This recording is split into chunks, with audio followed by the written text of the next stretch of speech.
Disclaimer. This video contains spoilers for Andor Season 2. There are time codes in the description if you want to jump around. Are we all set? Incredible. Now, I have friends everywhere.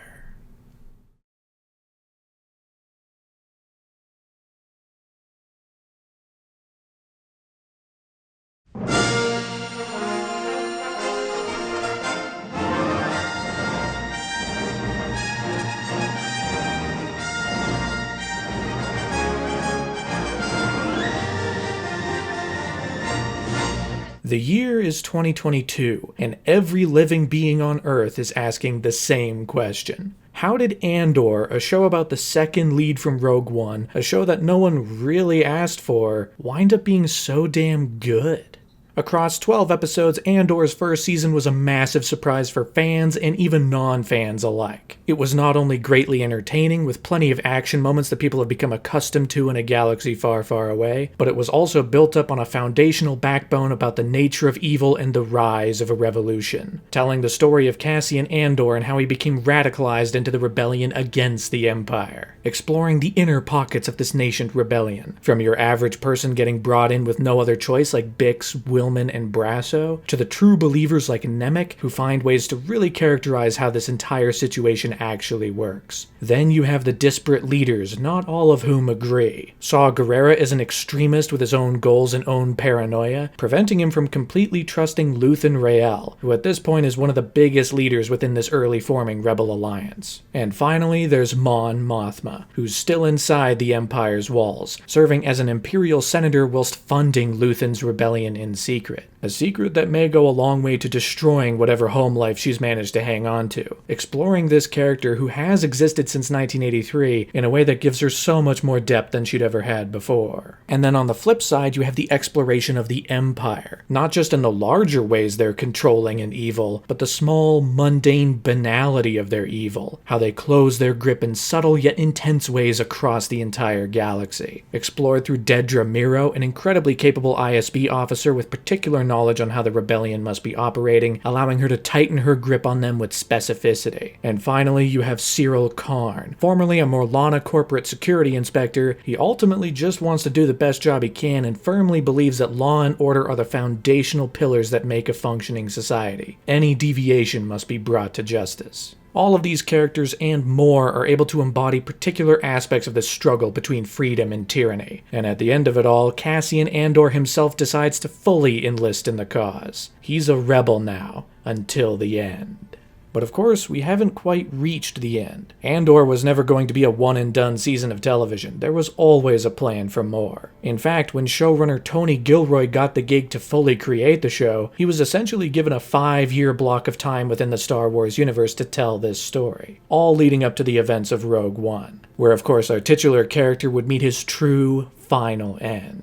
This 5-year block of time naturally led to the idea that Andor would have 5 total seasons, each tackling one of these years. But soon after finally getting Season 1 off the ground in 2020, both Tony Gilroy and Diego Luna, who plays Andor, realized that 5 full seasons at this scale might not be the most feasible thing. The production efforts on this show are immense, from creating enormous sets to a full year of principal photography, followed by another year of post-production and visual effects work. Creating the first season was no small feat, and if they were to make 4 more seasons at that same scale, they'd, kill themselves, essentially. It all boiled to the realization between the both of them of how old they'd be at the end of that 5-season process, so they struck upon a new idea. Filming for the first season of Andor took place in blocks of 3 episodes, which led to the multi-arc structure that audiences quickly became familiar with. 3 episodes on Ferrix, 3 episodes on Aldhani, 3 episodes within Narkina 5, and 3 more episodes dealing with consequences and wrapping up the story. Tony Gilroy ultimately landed on the idea of doing much the same thing with the second season. 4 arcs of 3 episodes, each of which would jump a year further down the timeline. Andor Season 1 chronicled 1 year. Season 2 would chronicle the next 4, leading right up to the events of Rogue One. It was more feasible from a production standpoint, and even opened up different possibilities, exciting possibilities for what the second season could be. This would now be the second half of one big story. Season 2 would become the last missing piece in Cassian Andor's journey, continuing to show the creation of the rebellion, seeing the final pieces put in place against the rise of the fascist empire and the fight to finally take them down. Cassian Andor's story was bound to continue. After giving Luthen the ultimatum to kill him or take him in, it was soon going to be time to see where the surprise of a TV show would go in its second and final season.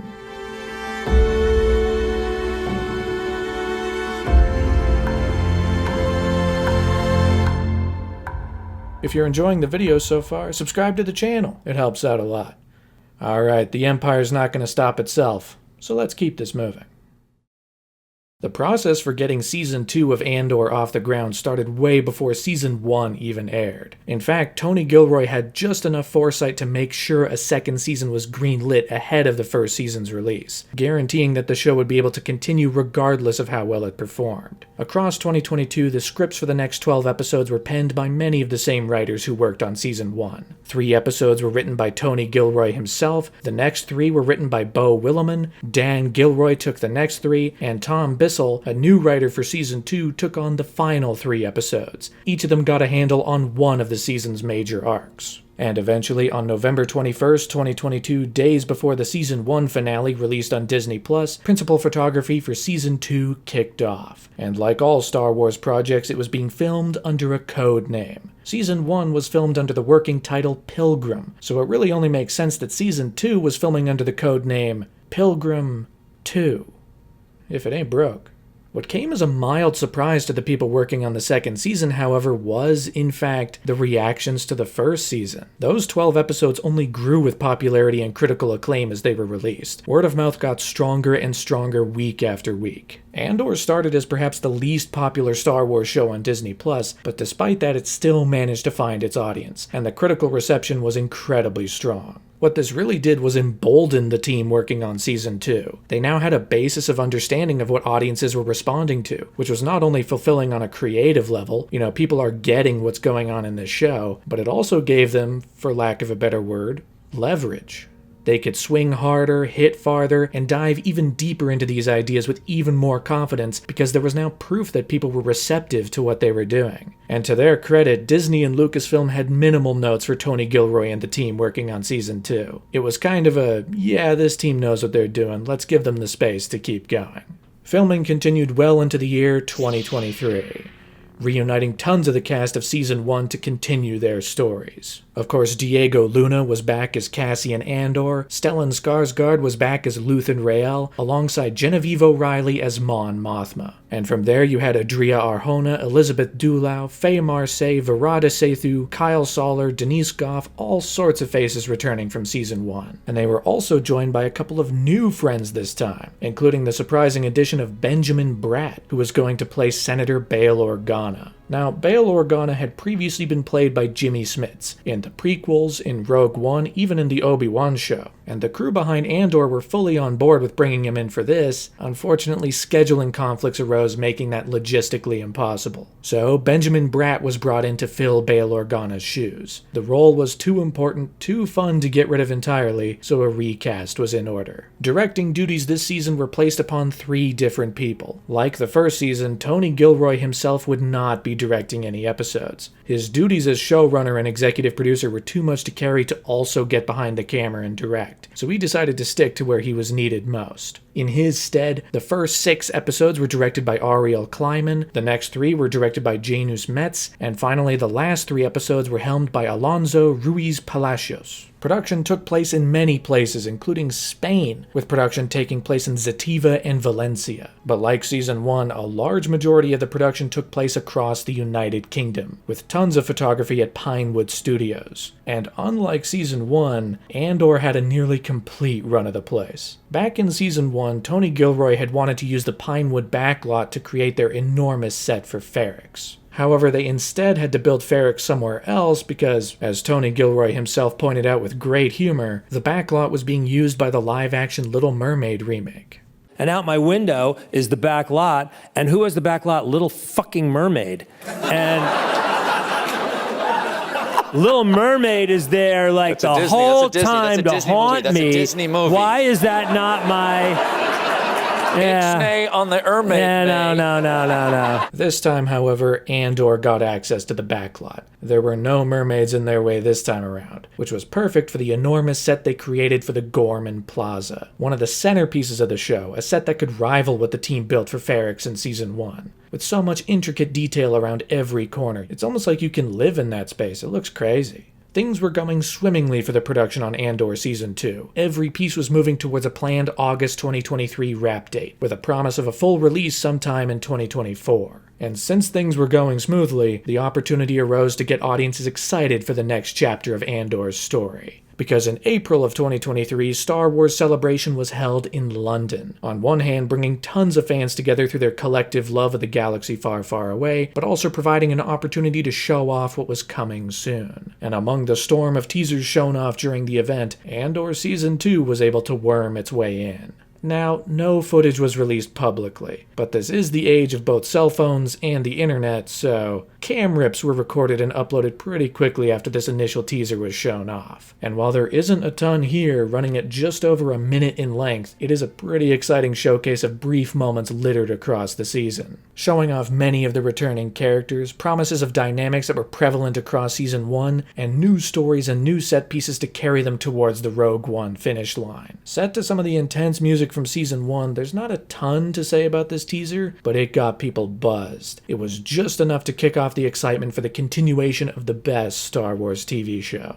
But as smoothly as things had been going for the last 6 months, the show was met with a couple substantial speed bumps. Because on May 2nd, 2023, the Writers Guild of America went on strike. This shut down any and all union writing across the industry in America. Interestingly enough, though, the production on Andor Season 2 continued despite the fact that the writers were now on strike. I can only imagine the scripts were locked down with enough confidence that they could keep shooting without having to make any changes. If they know what they're doing, they can keep the machine rolling on schedule. Though anecdotally, there were some stories from actors who sorely missed the presence of Tony Gilroy during this time period. He had been around frequently, communicating with actors and showing them script changes day in and day out, but now was suddenly cut out of the process because of this strike. It was a necessary thing to do, to help fight for workers' rights across the industry, but that didn't mean there weren't other lingering feelings at the same time. But of course, the summer of 2023 was met with a second industry shakeup as on July 14th, SAG-AFTRA also went on strike. This was a pretty historic event. The Writers Guild and Actors Guild were on strike together for the first time since 1960. But this meant that despite rocketing towards an August 2023 wrap date just weeks ahead on the schedule, production on Andor Season 2 had to stop completely. You might be able to shoot completed scripts without writers, you can't shoot anything without actors. Of course, it was a fight worth fighting. As AI was starting to become more rampant, writers and actors wanted protections against the studios and the businessmen up top, on top of hoping for better residuals coming from streaming releases, since they had upended the system that was working fairly well for years beforehand. Tony Gilroy himself was on the picket lines during the strikes, making his voice heard among the pile as the fight for the next era of Hollywood took place. Eventually, deals were struck with both unions. The Writers Guild strike ended on September 27th, followed a bit later by the SAG-AFTRA strike on November 9th. Now, that didn't mean the machine on Andor Season 2 got rolling again right away. Things had to be rescheduled. A few locations had fallen through and backups needed to be prepared to capture the scenes they still needed. And at the same time, there was a bit of time taken to refresh some of the remaining scenes, with a new fire underneath the writers to capture the last remaining ideas going forward, which all led to January of 2024, where finally production on Andor Season 2 resumed for its last stretch, capturing the last moments, the last scenes, everything that was remaining for the team to finish the season with a bang. And it all came to a close on February 9th, 2024, where cameras were put away for Andor, for Tony Gilroy and Diego Luna in this universe for the last time.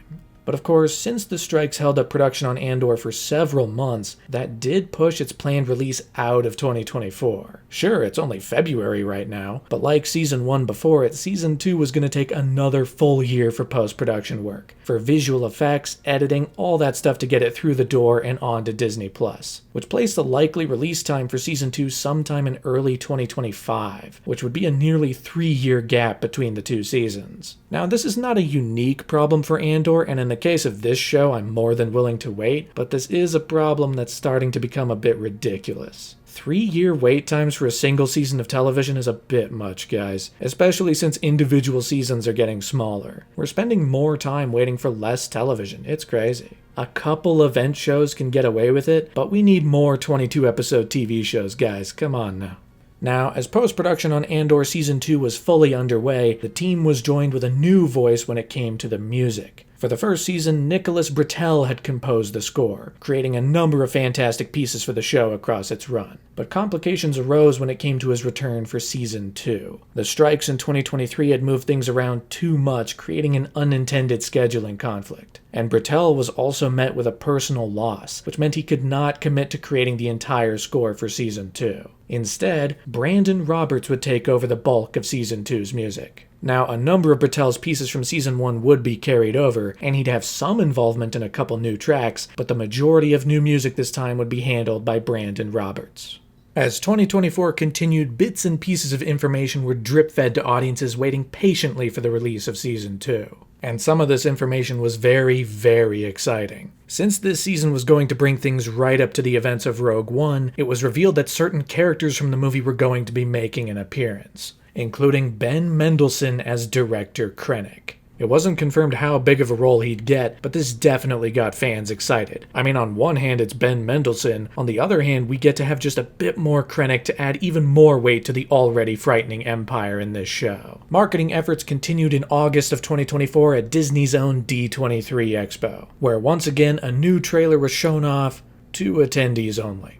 Once again, no version of this trailer was released publicly, however, cam rips were recorded and posted very quickly. And this was a 90-second featurette, essentially, not only showing brief shots from the season itself, but behind-the-scenes clips, interviews with the cast and Tony Gilroy, all to get people excited for the return of not just Andor, but some other friends as well, confirming without a doubt that Krennic would make a comeback and that Andor would be joined once again by K2SO.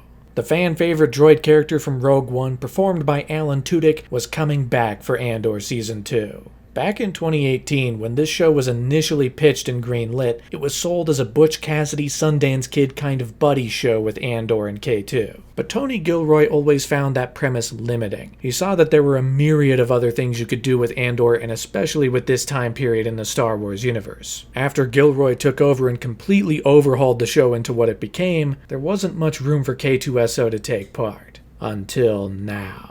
Sometime during Season 2, we're gonna see these two characters not only interact, but of course meet for the first time. Things only continued from there. In November of 2024, during D23 Brazil, the release date of Andor Season 2 was confirmed as April 22nd, 2025. Just a few more months to go before the release of the second season. And this was commemorated by the biggest promotional push so far, as Andor was not only the cover of Empire Magazine's 2025 preview, showing off an official look at Krennic whilst also giving some insight on the second season, but the first bits of footage were finally released publicly. Because on November 12th, Disney released a sizzle reel for all sorts of shows coming to the platform in the next 12 months. And among the pile of Percy Jackson, Daredevil Born Again, and many others, Andor Season 2 was shown off with quick yet effective snippets to get people pumped. The day was nearing, and people were waiting with bated breath for the return of Cassian Andor.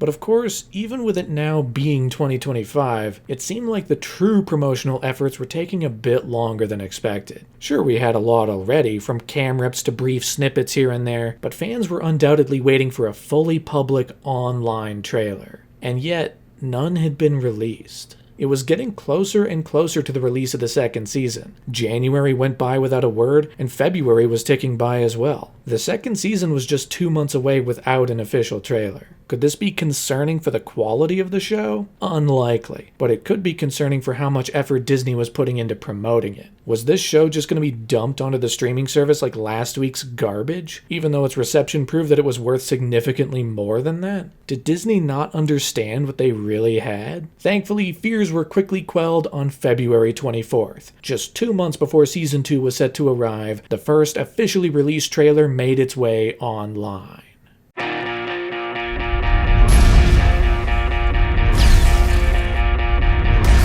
We're in a war. You wanna fight? or you want to win? The most surprising part of this trailer is its choice of music. Instead of being set to music from season 1 of the show, or some mixture of epic trailer music, it's instead set to the song The Revolution Starts Now by Steve Earle. It's an unexpected choice, but of course the song title and its lyrics are without a doubt relevant to the story of the show. Mostly, this 90-second teaser shows us brief moments from the second season, giving very little away in terms of story, but showing off that this season will be bigger and bolder than the first, alongside the confidence to feature pull quotes about season 1 for about half the teaser's runtime. This is just as much about getting people excited for the new episodes as it is more or less flaunting its critical reception from last time. It's kind of an everyone loved us the first time and we're back sort of thing. They know they have something and they're ready for people to see it. Now, the release of this teaser also brought along the reveal of the season's release schedule, which was going to be a fair amount different from the first season. Season 1 kicked off with 3 episodes right off the bat, allowing you to see one complete arc right away. From there, the remaining 9 episodes were released once a week. Hopefully by that point, the first arc got you in and you were on board for the long haul. Season 2, however, being split much more definitively into 4 arcs, was going to play things differently. Instead of releasing 1 episode a week, they'd release 3 episodes a week. You'd get one complete arc every week for 4 weeks, which on one hand makes sense. These arcs are in many ways their own little movies, each taking a step forward year by year. But on the other hand, I do kind of wish they released this season like they did last time. I love a good weekly release schedule. It keeps the conversation flowing for a long time. The upside is getting complete arcs at once. The downside is that you don't get moments like Never More Than 12 from season 1. You know, these electrifying cliffhangers that you had to sit with for an entire week before the arc would conclude. But in terms of stakes, this isn't that bad. We're still getting the show, it's still somewhat weekly, even if for a shorter amount of time. And promotion was not slowing down. On March 5th, Lucasfilm released a special look trailer for Andor Season 2. And this once again doubled as both trailer and behind-the-scenes featurette, with interview snippets from the cast and Tony Gilroy about the nature of the show as a whole and what this season was going to offer heading into Rogue One, on top of showing off some sequences that looked even bigger than the biggest stuff from Season 1.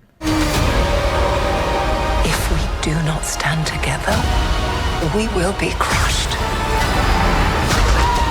This is the end. Have no expectations.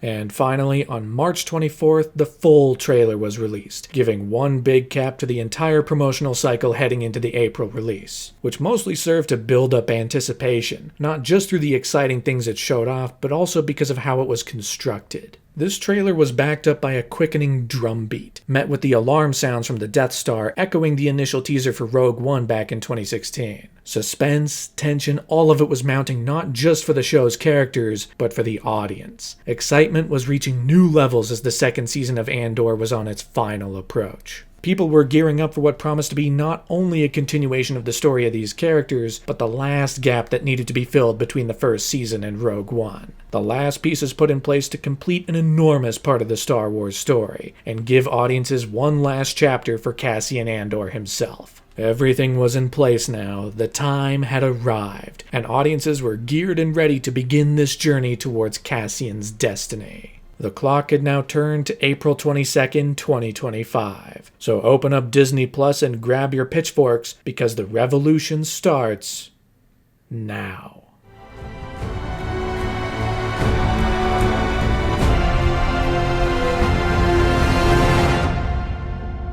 One year has gone by since the end of Season 1, and as we catch up with our characters both good and evil, we jump into what I'm gonna call Arc 1. The Leaderless. And things kick off with a bang. After having been accepted into Luthen's rebellion at the end of the first season, Cassian Andor is tasked here with a mission to steal a prototype TIE fighter. What that entails is sneaking in as a test pilot, getting a handle on the controls, which proves more difficult than expected, and making a daring escape. We open with a large action set piece. It's big, it's exciting, seeing Cassian learn certain tricks to be able to evade the TIE fighters chasing him down. But in a surprising turn, it's also quite funny. Because the ship is a bit more complicated than Cassian expected, his initial attempts to control it are less than successful.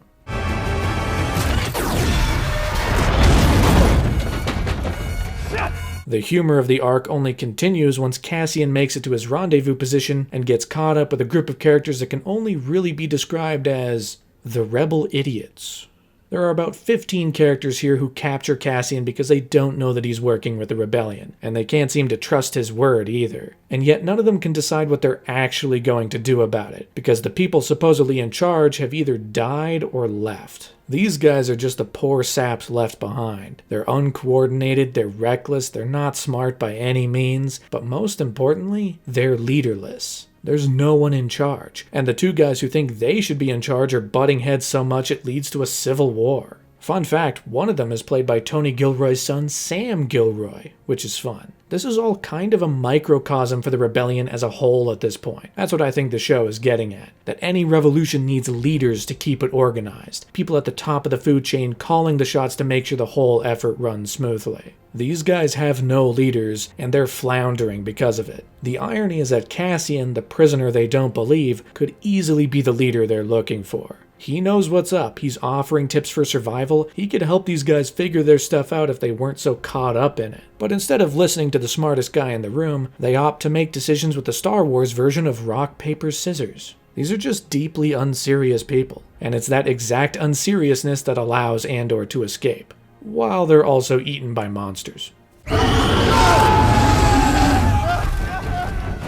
This whole piece to the first arc was honestly quite surprising to me. It wasn't necessarily what I expected coming after season 1, but not in a bad way. It's more that this arc is probably the most I've laughed watching this show. And it's not just because of these guys. On the other side of the coin, we have the weirdest domestic life possible with Dedra Meero and Syril Karn. These two characters orbited around each other last season before eventually being placed together right at the very end. The trick this season pulls is that they've begun a romantic relationship, living together on Coruscant. And what this gives us is a hilariously weird insight into what domestic life looks like for two people who are, to put it mildly, not well adjusted.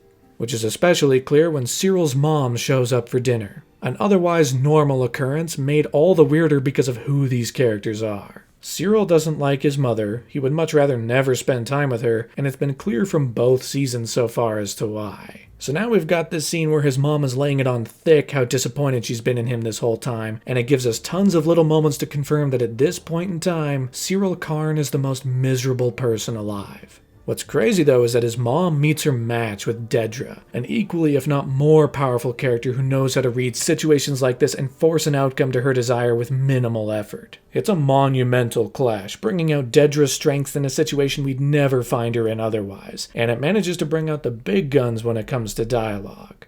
I will guarantee a level of engagement, but it will be inversely proportional to the volume of anxiety you generate in our lives. Quite a mouthful. I'm not done. But don't let the lighter moments fool you. This is not suddenly a comedy show. This arc does take us into darker, more familiar territory. Some of that comes with Mon Mothma's story, which in many ways is a major cap on her entire storyline from season 1. There, she was trying to make sure the money she was using to fund Luthen's rebellion was properly covered up and tucked away with no issue. But that, of course, was a complicated thing to achieve, requiring the help of an old friend in Tay Kolma, who managed to figure out an arrangement with Davos Skulden, on the basis that Davos' son and Mon Mothma's daughter meet.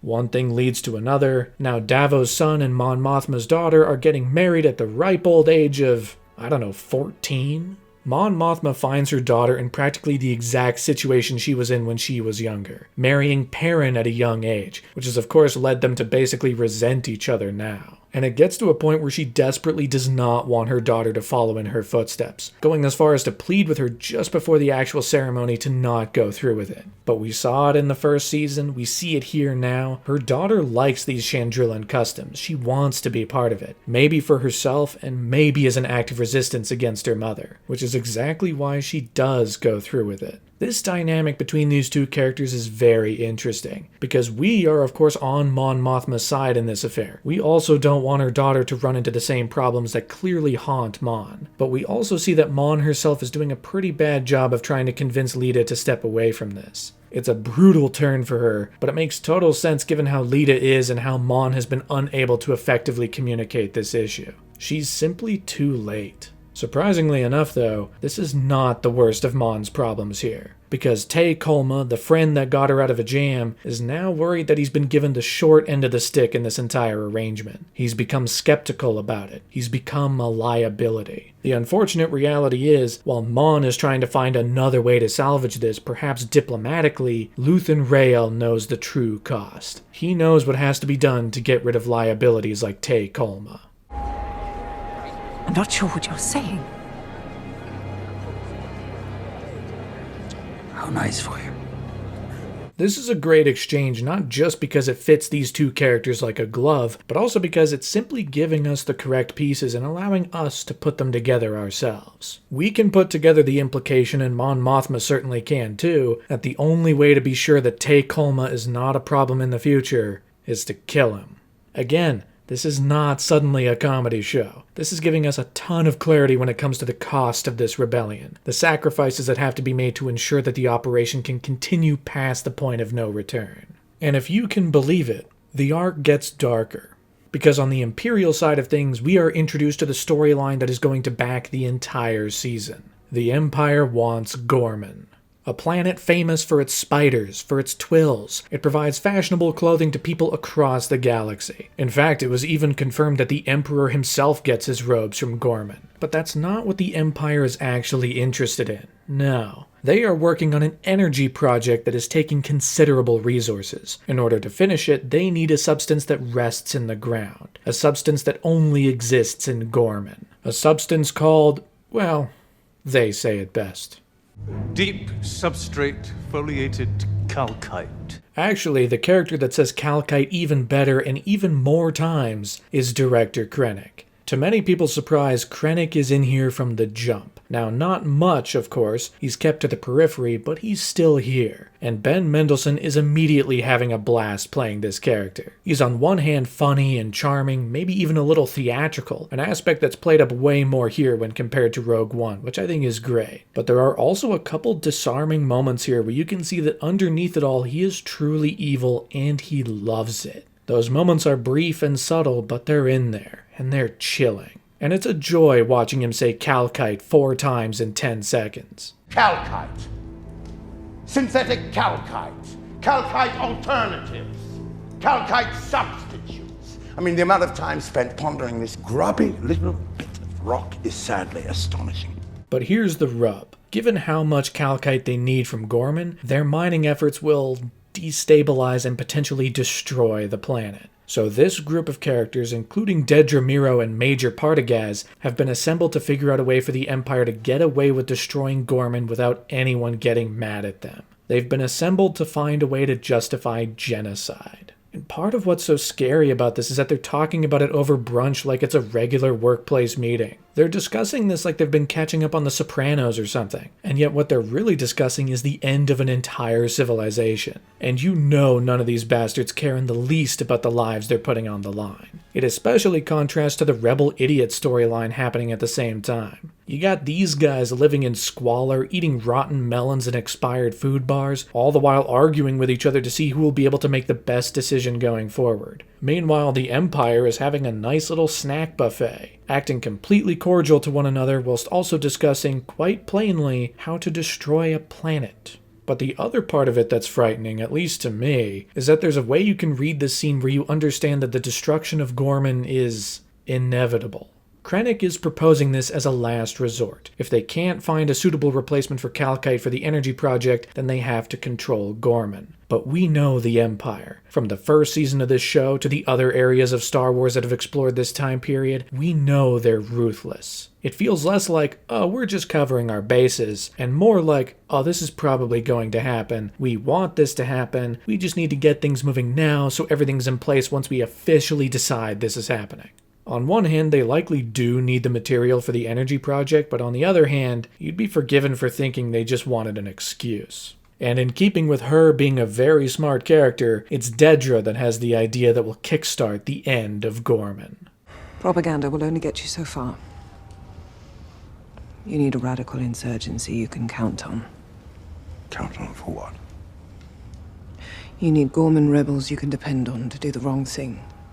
But even with the discussion and plans for a genocide, this arc brings out subject matter that's decidedly smaller and more personal, but arguably the darkest thing this show has ever broached. Because while Cassian is stuck with the rebel idiots and trying his best to escape, his friends are being cornered on the farming planet of Mina Rao. Bix, Brasso, and Willman, characters who escaped Ferrix at the end of the first season and have been trying to live their best lives in quiet solitude. But nothing lasts forever. The Empire's grip is tightening. They're surveying the planet for the first time in years, doing a random spot check, likely also checking for any illegal immigrants. The show does not dance around the fact that our main characters are illegal. They don't have visas, they're not technically supposed to be here. And this is of course one of many ideas within the show that you can draw parallel to the world we're now living in. It is of course based on the long history of people entering countries illegally in search of a haven, but it's even more topical now with ICE raids across the United States. But where this gets to its darkest is when one of these Imperial guys takes an interest in Bix.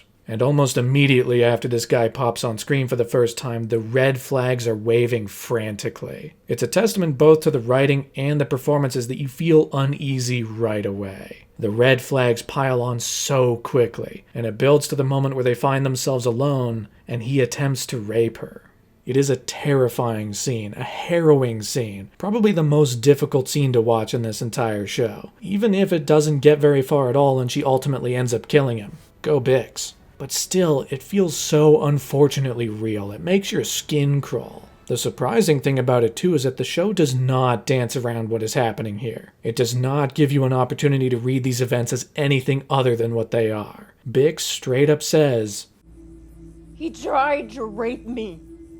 It's a really tough scene to watch and discuss because of how horrifying it is. Tony Gilroy would talk about this in interviews and say that this kind of power trip, even among random lieutenants like this guy, were commonplace within fascism. That it was one of many ways these guys decided to extend their control over others, and to not tackle that was to not capture the fullness of how evil all of this stuff really is. Now, I'm not necessarily going to sit here and say, oh, good on the show for depicting that, but I will say I respect the show for putting its foot down and going incredibly bold with its depiction of the Empire and fascism in general, because it does what it sets out to accomplish. You understand with even more clarity that these bastards are evil. Thankfully, Bix is left at least physically unharmed, and backup has arrived. Cassian managed to make a daring escape from the rebel idiots, and has finally shown up to Mina Rao with the prototype TIE fighter to help save the day. Destroying the stormtroopers, paving the way, giving us one last little action beat to close us out. The unfortunate reality is that he was just a tiny bit too late. He manages to save Bix and Willman, but Brasso, one of his dearest friends, is killed during the chaos. Brasso was one of the best characters in Season 1. His role was understated, he wasn't one of the most prominent characters, but every scene of his counted towards something. And to see him go now in a rather unceremonious way, it does capture that sadness, which is accentuated with performances from Adria Arjona and Diego Luna, really selling the tragedy of this loss coupled with the overwhelming nature of everything that's happened in these episodes. What's also interesting right at the end here is the music choice. Because this final moment of Cassian, Bix, and Willman escaping is intercut with Mon Mothma at the wedding. We know that Tay Kolma is now being taken away to be killed, and Mon Mothma's put that much together herself. And during this celebration of marriage, we hear this party version of the Niamos track from Season 1. It's a fast, almost nightclub version of the track, to which everyone is dancing. Mon Mothma is now drinking her problems away, dancing like there's no tomorrow, because she does in fact kind of wish there was no tomorrow. And that party music continues over this montage as Cassian takes Bix and Willman away from Mina Rao. It's this juxtaposition of all of our major characters being honestly the most miserable they've ever been, while backing it up with music that's meant to get you dancing your heart out. It's a really interesting choice, and one that rather abruptly brings the first arc of Season 2 to a close. This first arc has a lot going for it. It's not necessarily my favorite arc of the show so far, but it has plenty of great moments, great lines, a welcome appearance from director Krennic. There's also a fantastic oneer in the first episode introducing us to Mon Mothma. Just a great display of filmmaking as we bounce from one corner of this area to another. Coupled with a fantastic performance from Genevieve O'Reilly, really showing off how Mon Mothma is constantly putting up some kind of face when it comes to these guests. But the moment they're gone, the real Mon peeks through again. This whole introduction also illustrates something that's true for this first arc and the season as a whole. It's coming in with a lot of confidence. This first arc makes it plain that this team is planting its 2 feet down firmly onto the ground to say, this is what we're here to do. And in that sense, I can't help but continue to be excited for what the rest of the season promises to hold. But of course, there are still glimpses of the larger universe. As we inch closer and closer towards Rogue One, we start to see more pieces fit into place. Pieces we are very familiar with in other corners of the franchise. Because right at the end of the second episode, as Andor finally escapes from the rebel idiots, we reveal that the place he's been the entire time was Yavin 4. It's not quite the rebel base yet, but it's letting us know that inevitably, all roads lead to Yavin. Arc 2. The Ghor. This is where we get to have a very tangible sense of this season's structure, because as episode 4 kicks off, yet another year has gone by since the first arc. We're jumping ahead once again and finding our characters in new places. This does a number of things for the structure of the show, many of which are incredibly positive. We get to jump to these moments in time, catch up with our characters in new places, while still having enough basis to draw clear lines between each story arc. But it also divides these arcs way more cleanly when compared to the arcs in Season 1. Because even though the initial story arc of Season 1 was over after the 3rd episode, the 4th episode directly dealt with the immediate consequences. That's not something we get here in Season 2. This is most notable, at least to me, in the fact that we don't get a scene or episode dealing with the lasting fallout of Brasso's death. The season is not worse off because of this, it's just an element that makes this season different from the last. Season 1 would have given us some moments like that, but given how Season 2 is structured, it's not quite in the cards this time around. We've jumped ahead a year, and it makes sense why Bix and Cassian are not still mourning Brasso like he died yesterday. It's just a scene that I wouldn't have minded getting, even though the positives of this approach still vastly outweigh the negatives, because what we get in turn is still very, very good. The rebellion is beginning to become more organized. We're still firmly under the hand of Luth and Rael, but a network has really become established as a result. Things are getting bigger, with even a coded exchange introduced in this arc that really comes to define this entire show as a whole. Visiting friends? Why do you ask? I'm curious by nature. I have friends everywhere. That line, "I have friends everywhere," is essentially the motto not just for the season, but the entire show as a whole. And it's a line that will only become more relevant as things continue.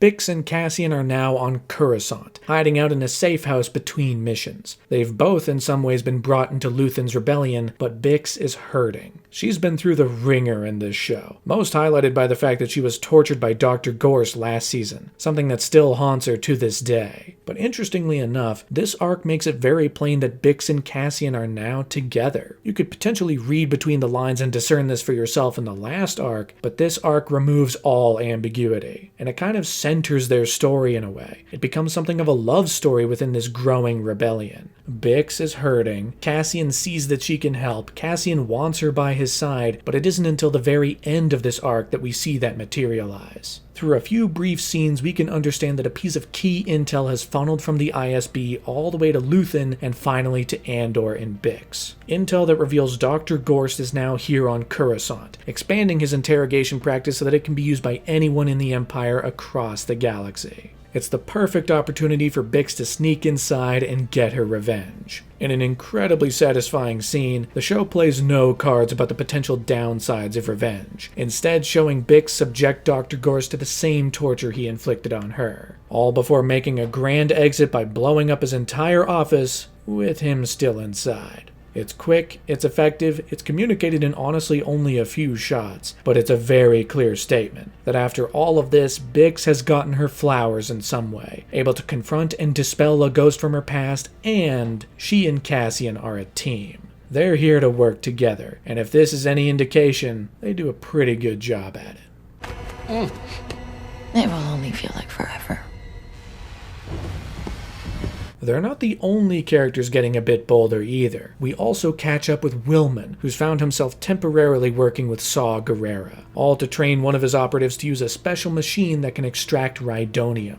probably so that Saw and his team can huff it and get really high or whatever, which also manages to recontextualize the breathing apparatus Saw was wearing in Rogue One. When that movie came out, I'm sure we all thought that he was using it to help him breathe, in kind of that Darth Vader sort of way. But with the help of this season of TV, it kinda seems like he's so addicted to Rito that he can't go 5 seconds without huffing some. Throughout this storyline, we've got some tricks, some spycraft and skepticism, pieces you can put together and dissect on multiple watches, especially when it comes down to when characters decide to reveal information and for what motive. But it all centers around Willman himself becoming a stronger, bolder character within this rebellion. He's young, he was never really meant to be part of this whole thing, but after the Empire killed his father last season, it's easy to understand why he hates their guts. And this is one big step for him, strengthened by the somewhat unhinged nature of Saw Gerrera and his men. It's an interesting arc, and something you might not necessarily expect in a show like this. If this was a movie, you wouldn't see a character like Willman getting this much time to himself. But given the runtime this show allows the team, they can dive into various different characters at different stages of their own rebellion.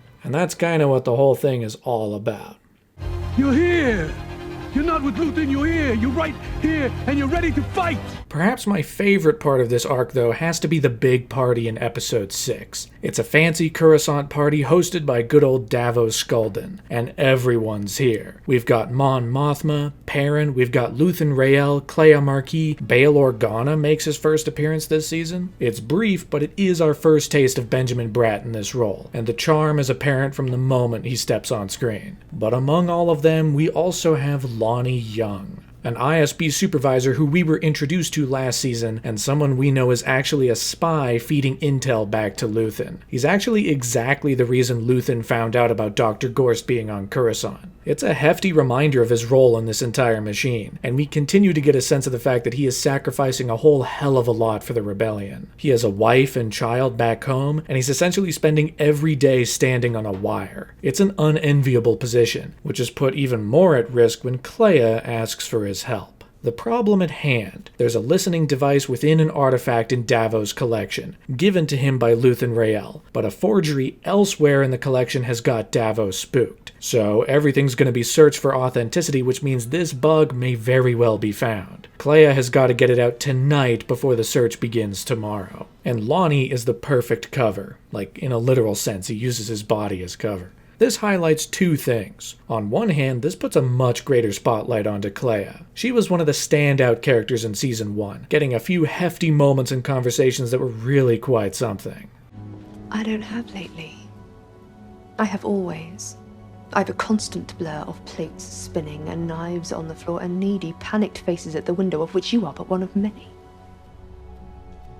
The remarkable thing, though, is that Elizabeth Dulau, who plays Clea, was an unknown actor coming into this. This was her first big acting gig. But the team recognized that they'd made a hell of a discovery here, and decided to give her even more significance in this second season. This is among a few moments in this arc where she gets to shine, and each is very welcome. Whether it's trying to remove this bug, or arguing with Luthen about their practices, it all works very well, with plenty of great moments and lines laced throughout. On the other hand, this also creates a scene with a ton of tension despite its small scale and relative simplicity. She's really just removing a bug from an artifact, but there's a group of people on approach, and she's got to get it out before they're able to look too closely. Among this group is, of course, Director Krennic, who gets to chew up the scenery once again, in new ways this time. He's not necessarily in charge of everyone here like he was in the last arc. Instead, he gets to bounce off of Mon Mothma. They're clearly on opposing ideological sides of this conflict, and yet because of the setting they're in, they have to be somewhat cordial. You get this very fun sense that if it weren't for the party, and if they were known to be brawlers, they'd be trying to rip each other's guts out. Instead, they're just trying to do that with words.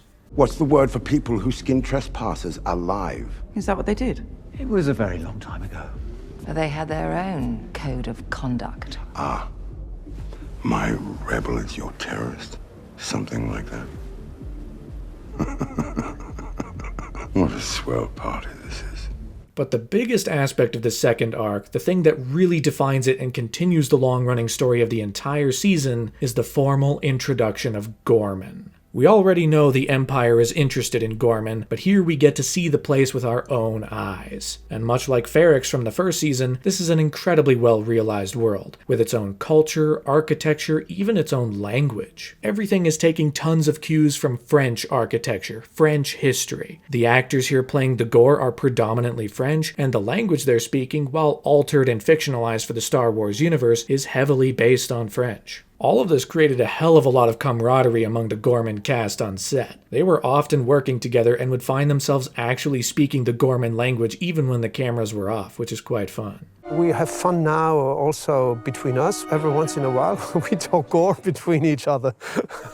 One can very easily make comparisons to the French Revolution, and clearly that's the kind of imagery the show is after. These are people who are being suppressed by the Empire, and they're not nobodies. Gorman is well established to be a significant focal point within the galaxy. They provide clothing, they have a voice within the Senate, which provides a stark contrast between places like Aldhani or even Ferrix from Season 1. It's exactly why so much effort has to be put in from the Empire to destroy them without a hitch. From the perspective of the Ghor, however, they're being targeted for reasons they don't know or understand. And it's not like it's the first time either. We're informed that there was a massacre many years ago committed by Grand Moff Tarkin. This is an event that has been established within canon, and it's interesting that this show keeps it around when it has full right to redefine what the Gorman Massacre is. But no, we learn about an event where Grand Moff Tarkin landed his ship in Palmo, the capital city of Gorman, crushing like 500 people in the process.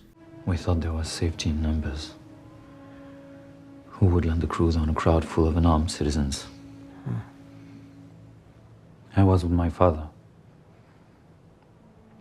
He was killed, saving me. There's no love for the Empire here on Gorman, but for years they've been playing nice. Caro Rylands, a politician and businessman in Palmo, has been trying to keep things calm for a long time, but things are simply getting out of hand. And as a result, a rebellion is now starting to emerge on Gorman, which is, of course, exactly what the Empire wants. And it is being helped along by none other than Syril Karn. He is here on Gorman as a front, essentially. He's been transferred here to lead a team to count spiders, but all the while he is serving as a liaison between the Gorman front and the ISB. The real trick the show plays, however, is that Syril does not know exactly what he's gotten himself into. Dedra Meero knows, Partagaz knows, they're aware that they're sparking this rebellion to justify a genocide in the future. Syril, however, seems to be under the belief that he is here to spark this rebellion to maybe spur on some outside agitators. That way the Empire can capture them and free Gorman from whoever may be interested in attacking them. In Cyril's mind, he is helping both Gorman and the Empire, and boy does he love his position, being an important figure on the Empire's mission, an essential cog in the machine. In a lot of ways, this is exactly what he's always wanted. If I say this is the greatest day of my life, does it spoil everything?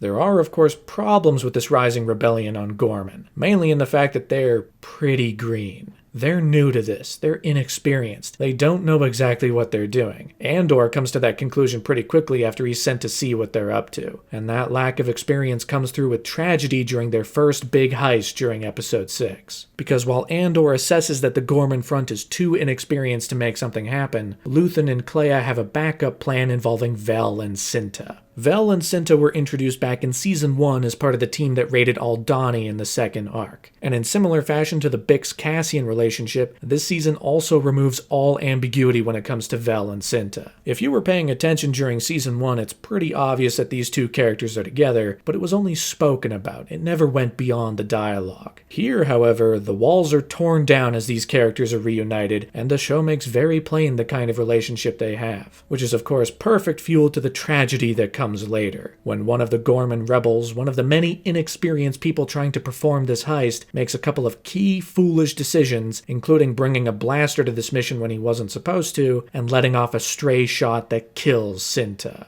Of all the characters to bite it in this arc, Cinta is not who I was expecting. I mean, after Brasso died, I kind of assumed that there'd be at least one body each arc, since so many of these characters aren't in Rogue One. But to kill Cinta like this, in such an unceremonious way, it was a shock. And it leads to a very good monologue from Vel in response. She's of course absolutely gutted that Cinta is dead. Right when they were about to make a case that they could be a team, not unlike Cassian and Bix, right when they were about to finally build something with each other in this rebellion. Now it's all over. She's dead.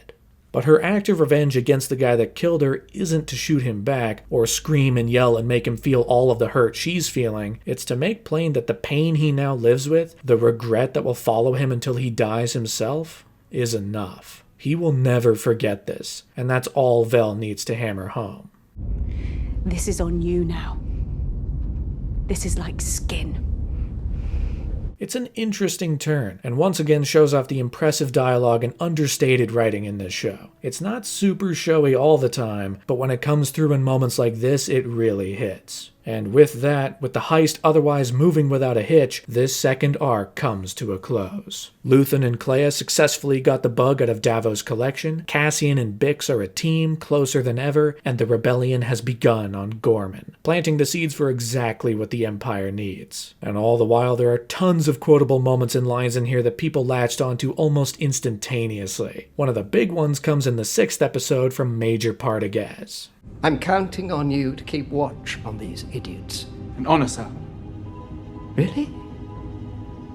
It's an assignment. Calibrate your enthusiasm. Yes, sir. Man, Partagaz is so awesome. Love that guy. If I was in more fitting scenarios in my day-to-day life, calibrate your enthusiasm would definitely be added to my phrase wheel. It's so great. However, coming out of these 3 episodes, I couldn't help but compare the first 6 episodes of this season to the first 6 episodes of season 1. I would never say I was disappointed, because I wasn't. I've been having a very good time so far, but by this same point, 6 episodes into season 1, we'd gotten the Aldhani heist, and nothing so far in season 2 has quite managed to reach those same heights. So now that we've reached the halfway mark of the season, I'm left hoping at least a little for something that big again. Something that will knock my socks off like many moments did in season 1. What I'm trying to say is, the show's writers must be reading my mind. Because following the first 2 arcs, the show made plain that it had a hell of a statement to make in its second half. Think about a planet like Gorman in Rebellion. A planet of wealth and status.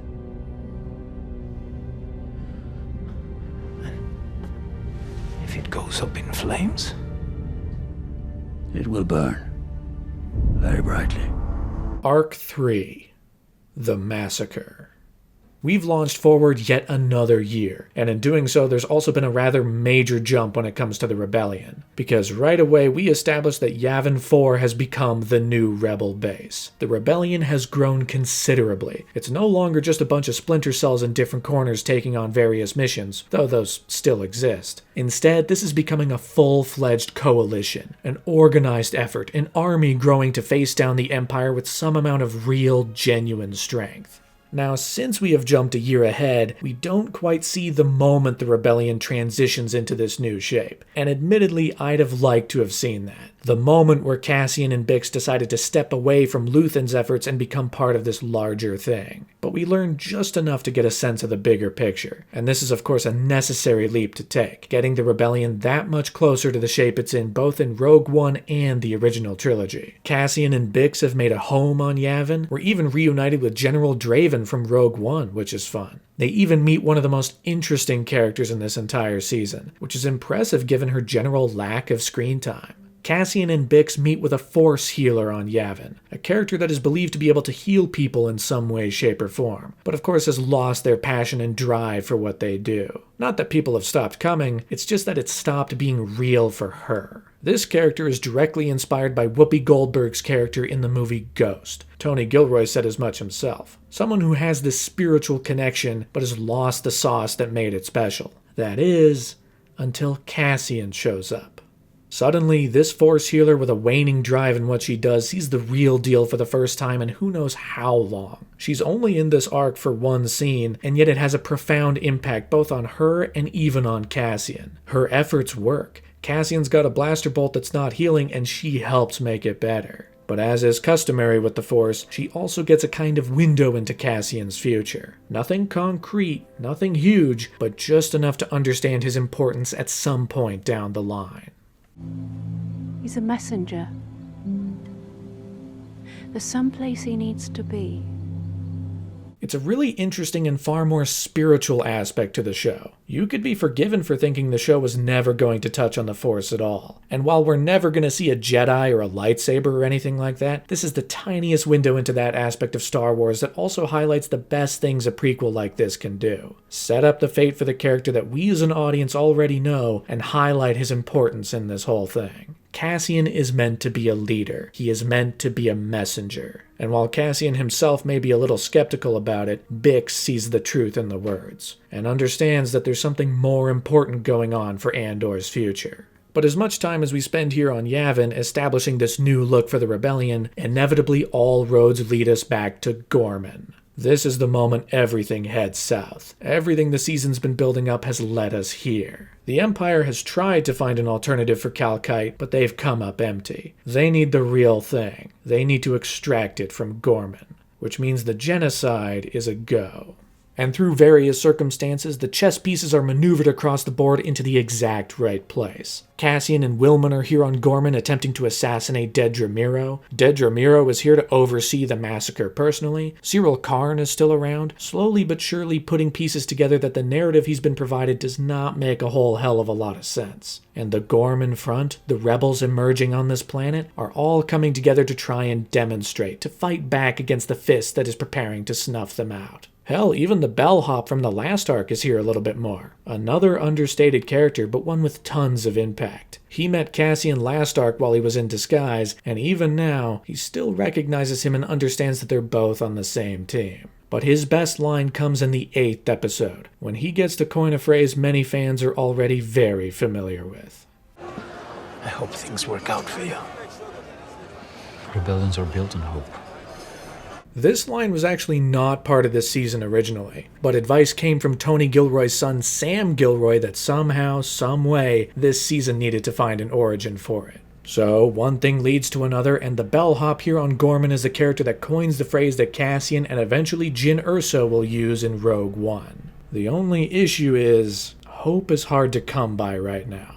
We all know what's about to happen. Everyone watching the show is bracing for the moment that guns are blazing and the Ghor are snuffed out before our very eyes. We are about to witness the Gorman Massacre. And it is entirely instigated by the Empire. Both in the long term, of course, this has been their design from the beginning, but they've also created a trap, opening up Palmo Plaza for the first time in what seems like months, bringing a whole bunch of people into one concentrated spot. Fish in a barrel. Everything about what the Empire is doing here, from every minute tactic on display, is carefully crafted to both make it easier to kill the Ghor, but also make the Ghor seem like the villains. These episodes put a lot of emphasis into the fact that a lot of the frontline Imperial soldiers are young. This is likely their first field operation in their entire lives. There are likely two reasons for this. One is that because they're younger, they can get scared easier and might be quicker to the trigger. The other reason is purely for propaganda later. If these soldiers die, they look young and innocent, and people around the galaxy can get upset that the Ghor killed them during a violent riot. And as much as we see the Ghor prepared to escalate the situation into violence, we also fully understand why. You can't expect a civilization to be squeezed this much to this degree without them at least trying to fight back. But in a true show of the Empire's malice, the Ghor are not the first ones to light the flame. As the people are funneled into the plaza, packed together, making an incredibly peaceful and patriotic display on behalf of their civilization and their planet, the tension mounts more and more, all leading until the moment where an Imperial sniper takes the first shot, killing an Imperial soldier. And it all goes to hell from there. Open fire!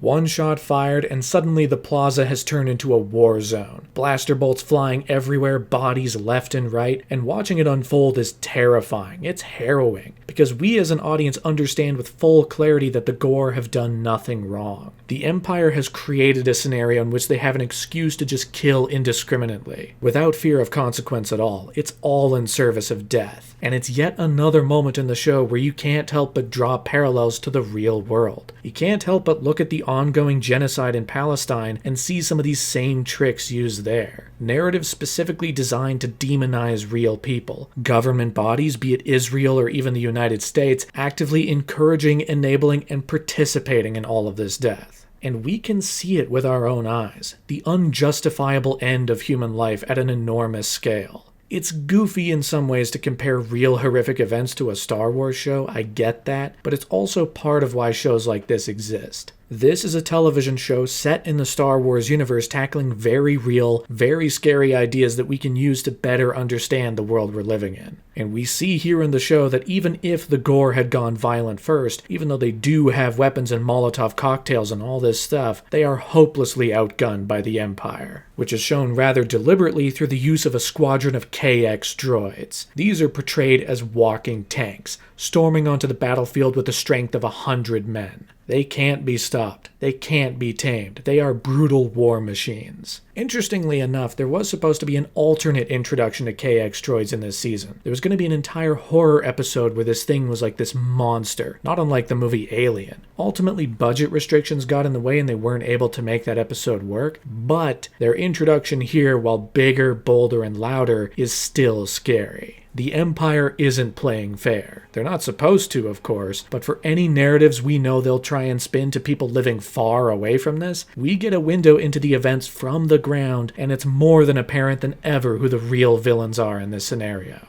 Thankfully, these droids do have a weakness. If you want to take one down, just crash a car into it.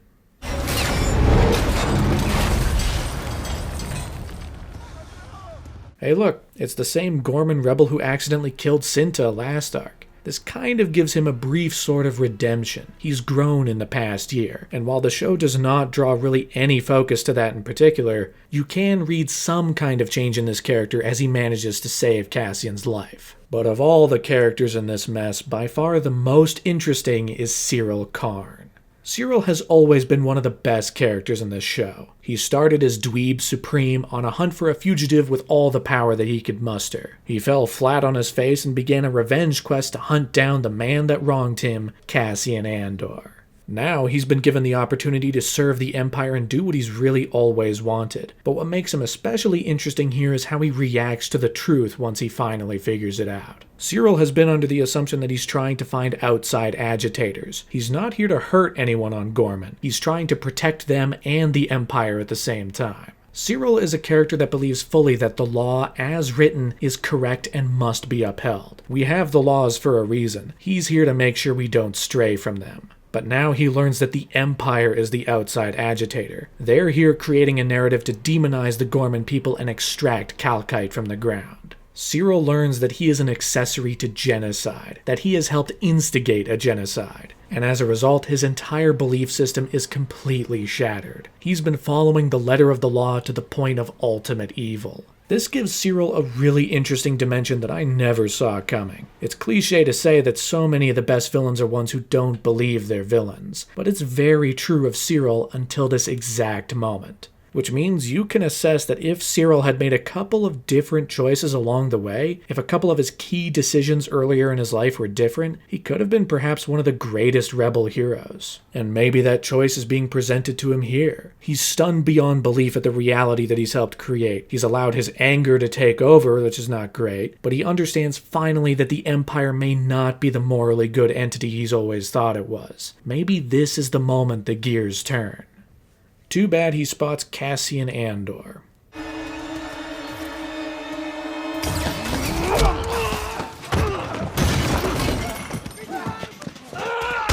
Of course. It has to be right at this exact moment. It has to be right here that Cyril finds the one man he's been hunting on and off for years. And it's a brutal fight. It's messy, it's dirty, they're trying to choke each other out. Any of Cyril's conscious thoughts are completely drowned out by the desperate need to kill Andor, the man who ruined his life. And still, even after all of that, when Cyril has the upper hand, he's completely undone with just 3 words.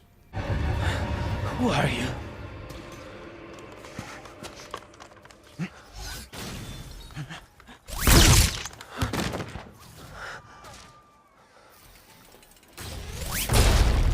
What a perfect way to play the end of Cyril Karn. There was an exchange back in Season 1 during the Aldani arc where Cassian is talking to Skeen, a member of the team. And Skeen talks about the reach of the Empire, the cruelty of the Empire, and specifically says the line, "The axe forgets, but the tree remembers." And here in this season, that is played in reverse. Cassian is the axe to Cyril's tree, and he's completely forgotten. Cyril's another face in the crowd, and it reminds Cyril in his very last moments just how insignificant he really is. This obsession was not reciprocated in any way. Right until the very end, Cyril kept making the wrong choice. And now he's dead. What a character. Perhaps one of the best additions to Star Wars ever. This unsuspecting guy who has so much depth packed into every corner. Shouts out Cyril Karn. He got what was coming to him in the end.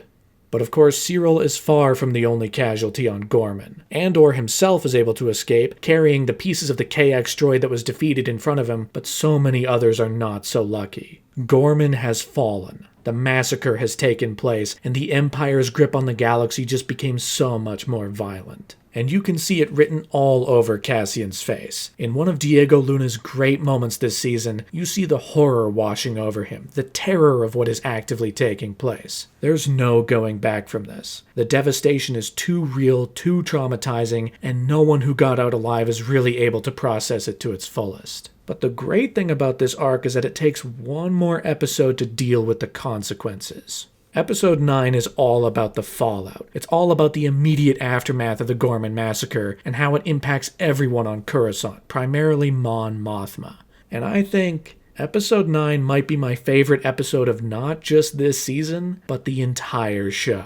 I know people point out Episode 8. It's the highest rated episode on IMDb, and it's for good reason. If you were to say that the 8th episode of the season was your favorite, I'd be like, that makes total sense. Because it is incredible, and the ultimate payoff to what the season's been building up so far. Episode 9, however, I believe, is the ultimate payoff to what the entire show's been building up so far. This is the moment Mon Mothma finally snaps. She's had enough. The Empire's gone too far, and she needs to say something out loud. Consequences will follow. It'll be the last thing she does in the Senate chambers, but it has to happen. And it's also here that Bail Organa really gets some time to shine. Now, it would have been really nice if Jimmy Smits was able to reprise his role here, and I'm sure he would have done a fantastic job with the material, but Benjamin Bratt is no slouch. He's giving it all here, with tons of charm and charisma to back him up. Tear the shit out of this place. Bail Organa is here to allow Mon Mothma to speak before the Senate. The powers that be don't want anyone challenging the narrative about Gorman, especially when it's so fresh, but he and some others are instrumental in making sure she can take the stand. It's fun because it takes political, technical jargon, the kinds of lines that had been ridiculed in Star Wars before, especially in the prequels, and makes it into an incredibly tense scene of pure build-up. It's propulsive, it's getting us amped up for the speech to end all speeches. And once Mon Mothma finally takes the floor, when she finally begins to say what she needs to say, it absolutely earns the payoff. There are so many lines in this speech that echo in my head almost daily, especially right now because I'm thinking about this show all the time. Mon Mothma is taking the brave stance, calling what's happened on Gorman exactly what it is, a genocide. And you feel the satisfaction not only in-universe of someone challenging the Imperial narrative in such a strong way, but you also just wish more real politicians had the same balls. We all know what happened. Someone has to call it what it is and try and hold those responsible accountable. But the lines that hit me the most, the ones that I find myself coming back to, are the ones centering around the truth, and how the Empire, all forces of evil really, are hell-bent on destroying any sense of it. The death of truth is the ultimate victory of evil. Once again, this is something we are seeing in a very real way in the real world. It's not just that so many on the right wing have weaponized the ability to lie for political gain, and it's not just that so much of the opposition seems either incapable or downright disinterested in correcting the record, but it's also a very real fear I have about the rise of AI. It's not just about people creating crappy-looking movie scenes or fake trailers, though that does suck, of course. It's also about how this rise in AI is making it harder and harder to believe what we're seeing with our own eyes. Lying on the internet is nothing new, but so many more people are becoming reliant on this stuff. And I fear for the next generation of kids in school right now, relying on ChatGPT to write their essays, relying on it to give them answers that are in no way verified as correct. So many people are actively smoothing their brains, and they won't be able to tell the difference between something that's real and something that's not, which only makes them more malleable. This is a very real fear that I have about the world, about the future of people in general, and as goofy as it is to say it, it is vocalized here by Star Wars character Mon Mothma. When truth leaves us, when we let it slip away, when it is ripped from our hands, we become vulnerable to the appetite of whatever monster screams the loudest. And I can only hope that there are people trying in some way to maintain a sense of reality, that truth can win out in the end, and the evils of this world can finally be snuffed out. Before that can happen, though, Mon Mothma's gotta make a daring escape. Everyone's gonna be hunting her down, trying to make sure she can't leave the building. But thankfully, Cassian Andor is here to escort her out. And this is the payoff to the entire show. Because since the beginning of Season 1, we've really had two major protagonists. There are a number of sides to this story, both for our heroes and villains. But if you were to identify two main characters above them all, it's Cassian Andor and Mon Mothma. And here, 9 episodes into Season 2, they're interacting for the very first time. Which means Andor is a stranger to Mon Mothma, so how can she possibly trust him to help her out? Well, he's got one line up his sleeve. I have friends everywhere. It was set up by Luthen earlier in the episode, it's been the mantra for the entire season, and it propels everything that follows. The escape sequence is just as thrilling as the speech. You can almost go shot by shot and break down exactly what makes this sequence work. From Mon being completely out of her element as Cassian makes quick work of not one but 2 ISB plants, including Mon Mothma's driver that she's known since Season 1, to quick moments of strategic planning in the heat of everything, it's really got it all. I'm not sure I can do this. Welcome to the rebellion.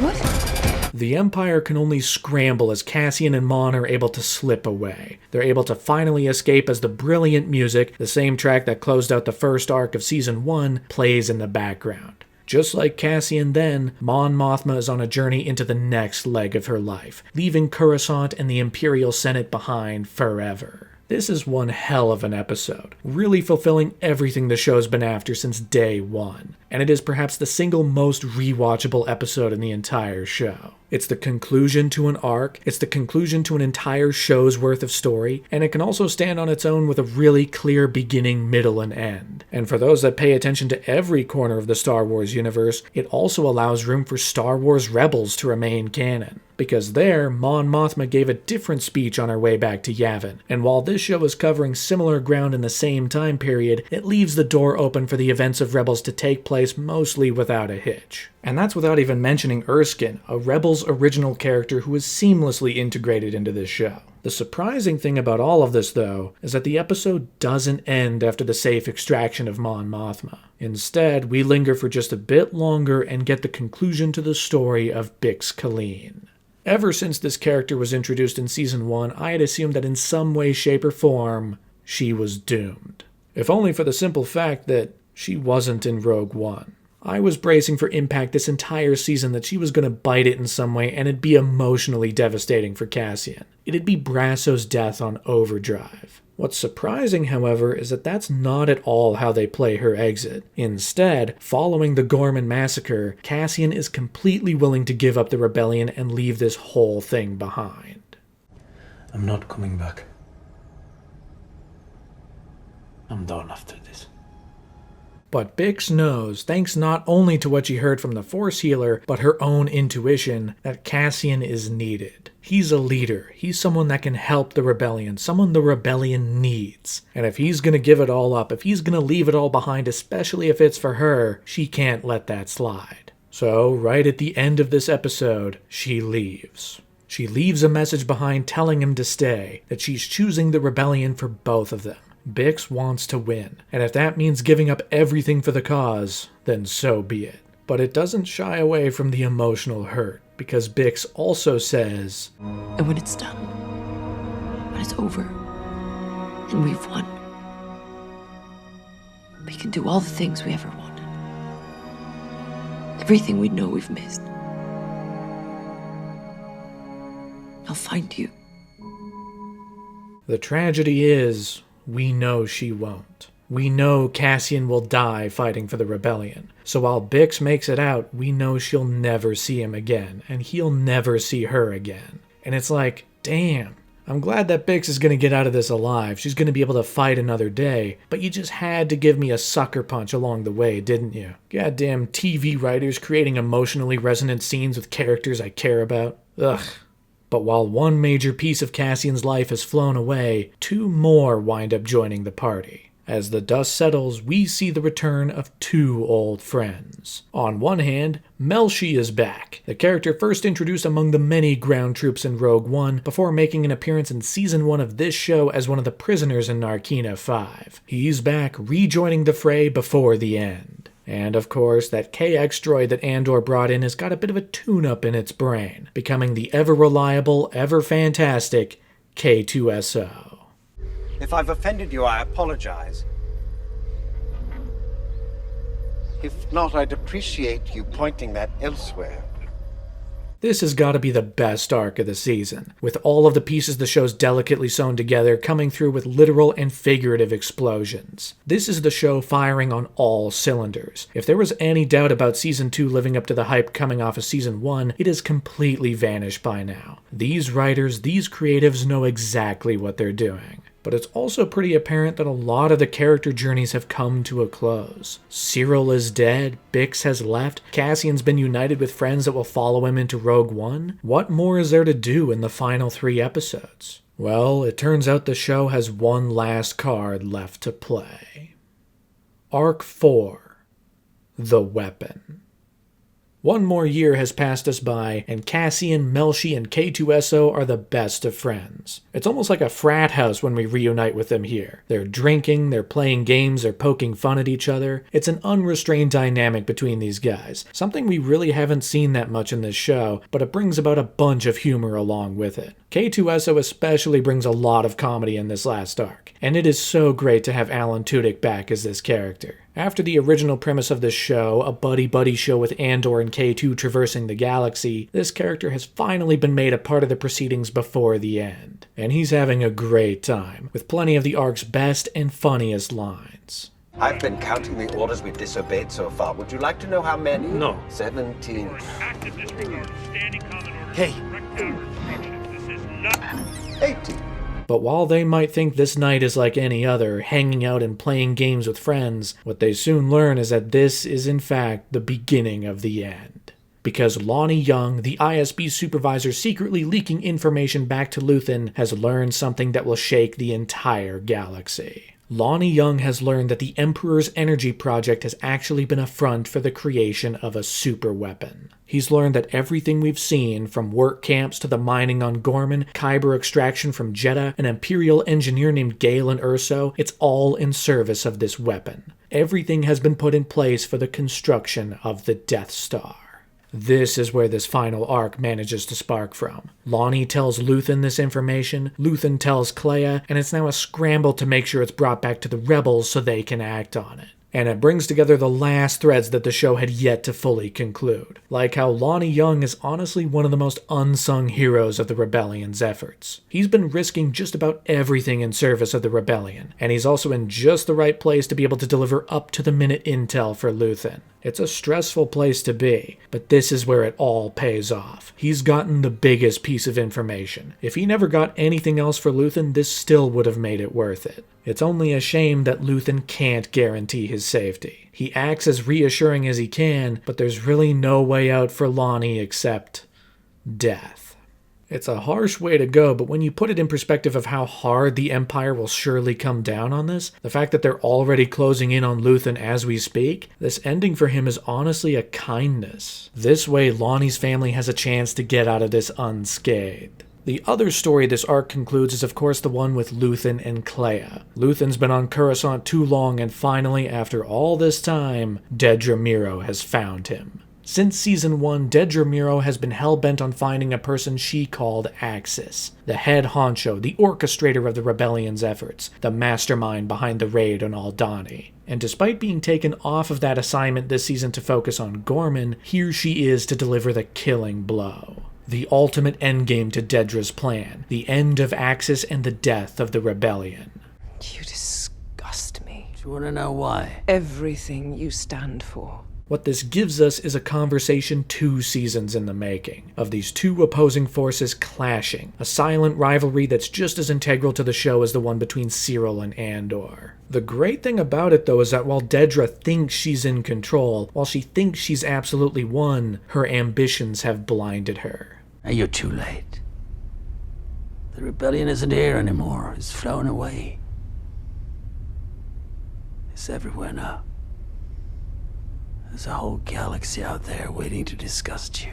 She doesn't know that she's taken too long. She doesn't know just how big the rebellion's efforts have gotten, and she doesn't know that Luthen or anyone would ever die to protect it. And that's exactly what undoes her whole mission in the end. Luthen would rather die than give up the rebellion's secrets. He'd die to make sure the Empire falls. He said as much last season. He's known for a long time that he would not live to see the fruits of his labor. He will burn his life to make a sunrise he knows he'll never see. Which means now it's all up to Kleya to ensure that Luthen can't talk. It's up to Kleya to ensure that this information is able to get back to the rebels and the keys to defeating the Empire are secured.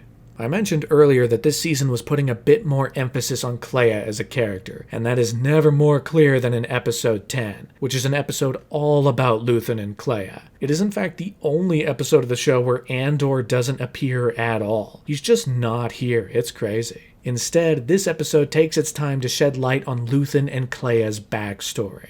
Now, I, like a lot of people, honestly never really needed a backstory for Luthen. It's enough to know that he hates the Empire and wants to shut it down. But what they do here is quite interesting and unexpected. It's not like Luthen lost family members or something like that. Instead, back in the day, he was an Imperial sergeant who became overwhelmed by the damage and destruction he was directly responsible for. And it wasn't until he spotted a young girl, a girl he no doubt orphaned himself, that he fully decided to change course. Luthen and Kleya formed a partnership, traveling the galaxy and making brief messes wherever they could. Luthen's rage was strong, and he taught Kleya how to aim hers. What this gives us is a fantastic look into Kleya more than anything. We of course understand Luthen even better too, but we also understand this dynamic so much more than we did. You'd be forgiven for thinking that Kleya was just Luthen's assistant, but over the course of this show, we come to understand that this is well and truly a partnership. One built just as much on love between these two characters as well as hate. Because in the scenario where Luthen is responsible for the death of Kleya's family, which is implied to be the case, Kleya is never quite able to forgive him.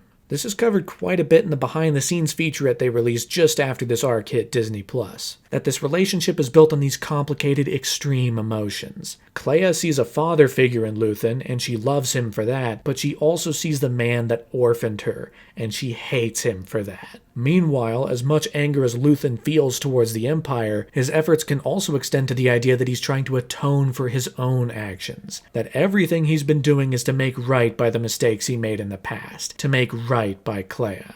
This is how this relationship has been working. This is how it's been working since the beginning. And we see the source of that here, and how it's bound to meet a tragic end. All you know now is how much you hate. You bank that, you hide that. You keep it alive until you know what to do with it. And when I tell you to move, you move.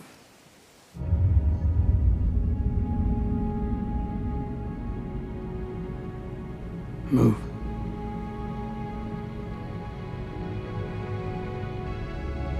The fun thing is that Kleya is just as capable, if not more capable, than Luthen. He's in critical condition, not quite dead, waiting for interrogation. And she has to break into the hospital, work her way up to him, all to ensure his death. It's a really great showcase of clever distractions, quick thinking, and a well-oiled plan taking place that really couldn't have been in place for more than a couple hours. Once it gets to the end, all those complicated, conflicting emotions come into play as Kleya disables the device keeping Luthen alive, letting him drift away into the night. Again, we all knew that Luthen's end was going to be something like this, but spending an entire episode building up to it, letting it simmer and get explored to this degree is really quite fantastic. And it cements even further the immense failure on the part of Dedra Meero. She was so obsessed with finding Axis, so convinced it was Luthen, that the real Axis managed to slip through her fingers. And once Luthen's dead, it takes a signal back to Yavin to alert Cassian, Melshi, and K2SO to come to the rescue. In one final action set piece, a small contained sequence, our heroes help Clea escape to make sure this information gets through.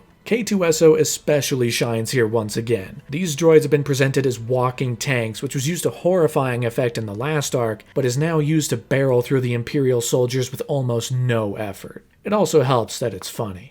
Are you with us? No. I mean, the bit where K2SO picks up Supervisor Hirt and uses him as a meat shield? Like, these droids are almost impervious to blaster bolts, and yet he still felt the need to fling this dude around and get him shot 50 times during this scene. It's so awesome. All of this leads into the 12th and final episode of the season, the finale to the entire show. And it's slower than you would expect. Usually you get a series finale and it's the biggest thing. The creators hold all the money for the very end so you go out with a bang. Andor isn't quite like that. Instead, in true spirit for a show like this, it's a smaller, more contemplative type of finale that puts the last pieces in place. The rebel leaders don't believe the intel they've received from Cassian. Something about a superweapon is just a little too far-fetched, which is only made worse by the fact that none of these guys really trust Luthen. He had become a fringe leader off to the side, someone who's paranoid and isolated in similar ways to Saw Gerrera, which makes it quite satisfying when Andor tells them off. He lets them know how much Luthen was able to sacrifice to build the rebellion they now have. Luthen was always instrumental. Even with his flaws, none of this would exist without him. And it's thanks to his efforts here right at the end that we begin to understand the Empire will fall. Now, given the time period the show inhabits, we can't actually see the fall of the Empire, since that happens later, but we do get the sense in this final arc that this entire project will not last. On the smaller end, that comes with the consequences for Dedra Meero, because unbeknownst to her, she is the exact reason the information about the weapon was able to get out in the first place. There had been messages accidentally forwarded to her, messages that she failed to report that revealed the existence of the Death Star. And for just a few hours, Lonnie Young was able to use her clearances and discover this truth for himself. Which of course makes Dedra perhaps the biggest accidental whistleblower in history. And boy does that make Krennic mad. In yet another fantastic scene featuring Krennic, Ben Mendelsohn gets to play terrifying. We've seen charming, we've seen him take charge of scenes, but now that he's in interrogation mode, he gets to be frightening. Every line in the scene is quotable to some degree. It's another one where I'd like to memorize everything they say because it's so good. How does one balance such passionate competency with the mindless decision to confront Luthen Rael on your own? And the bit where he pokes his finger on the top of Dedra's head, I mean, it's a great show of the chain of command, that however frightening Dedra might have been throughout this show, there's someone much more powerful than her, and even Krennic's still not the top of the food chain. But the bigger realization about the fate of the Empire comes with the final scene involving Major Partagaz, because here in the final episode we see him listening to Nemik's manifesto. Something that was created back in Season 1 seemingly only for Cassian to hear. Something to convince him to join the cause and be radicalized. But we learn here that that message has spread. People have been hearing it, and movements have started around the galaxy. Just keeps spreading, doesn't it? It's been hard to contain. In this moment, we see the effective end of the ISB, and the moment Partagaz realizes that their attempts to quell the rebellion have failed. The ISB was introduced to us with the analogy that they were healthcare providers, trying to locate disease to contain and eradicate it. The irony, of course, comes in the fact that a false disease accusation is the exact reason there aren't enough men to prevent the escape of Clea and the others. But now the disease is a plague. It's spreading. It can't be stopped. It can't be eradicated. It will continue to fight until the host is dead. The rebellion has flown away, and they have friends everywhere. Now, after the information about the Death Star has gotten out, when Partagaz is bound to face consequences for allowing such a devastating leak, he instead decides to go out on his own terms.